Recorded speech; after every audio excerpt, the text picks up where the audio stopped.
বাংলাদেশের রাজনৈতিক অঙ্গনে হঠাৎ করে আলোচনার কেন্দ্রবিন্দুতে চলে এসেছে একটি ঘটনা। মেজর সাদিকের স্ত্রী অবশেষে আদালত থেকে জামিনে মুক্তি পেয়েছেন। দীর্ঘদিনের আইনি জটিলতা আর আদালতের ঘন ঘন শুনানির পর যখন তার জামিন মিলল, তখনই শুরু হলো নতুন বিতর্ক। কারণ অনেকের মতে এই জামিন পাওয়ার পিছনে শুধুই আইনি লড়াই কাজ করেনি, রাজনৈতিক মহলে গুঞ্জন ছড়িয়েছে নাকি এই জামিন এসেছে উচ্চ পর্যায়ের নির্দেশে।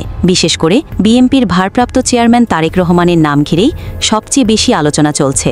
বলা হচ্ছে তার নির্দেশেই হয়তো এই জামিন সহজ হয়েছে, যদিও এ নিয়ে কোনো পক্ষ থেকে আনুষ্ঠানিকভাবে কিছু বলা হয়নি। এখন প্রশ্ন হলো, আসলে কতটা সত্য এই দাবি?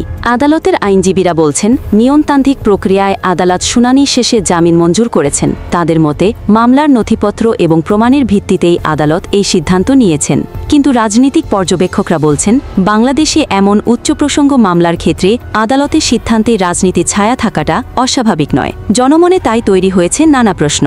যদি সত্যিই কোনো রাজনৈতিক নির্দেশ কাজ করে থাকে, তবে এর মানে কি বিচার ব্যবস্থা পুরোপুরি স্বাধীনভাবে কাজ করছে না? আবার অন্যদিকে অনেকে বলছেন, এ ধরনের গুঞ্জন কেবলই রাজনৈতিক অপপ্রচার, এর পিছনে কোনো সত্যতা নেই। তবে এইটুকু নিশ্চিত বলা যায়, মেজর সাদিকের স্ত্রীর জামিন পাওয়া এক বিরাট স্বস্তি নিয়ে এসেছে তার পরিবারের জন্য।